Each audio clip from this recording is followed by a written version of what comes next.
आणि आता बातमी आहे आदित्य ठाकरे यांच्या एका वक्तव्याची। माझा आवाज कोणीच दाबू शकत नाही असं आदित्य ठाकरे यांनी म्हटलेलं आहे। शिंदेंनी माझा आवाज दाबण्याचा प्रयत्न केला, उलट मीच शिंदेंचा आवाज दाबून ठेवलाय।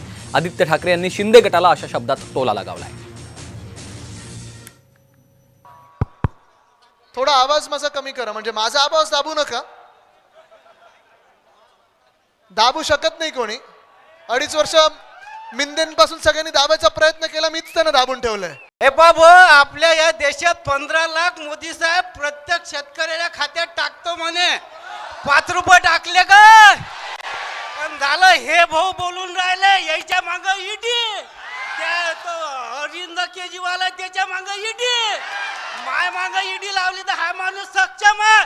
आमच्या नितीन बापू हजार आहेत, त्याच्या मागे ईडी लावून राहिले ते 50 खोके घ्या म्हणे, पण त्या पोळ झाला घेतले नाही, बाकीचे खोके घेऊन गेले। मी गजानन देशमुख वानखेडचा बोलतो, मर्याला तयार आहे, पण नरेंद्र भाऊ खेडकरले विजय करू। माझ्या आर्थिक परिस्थिती नाजूक आहे,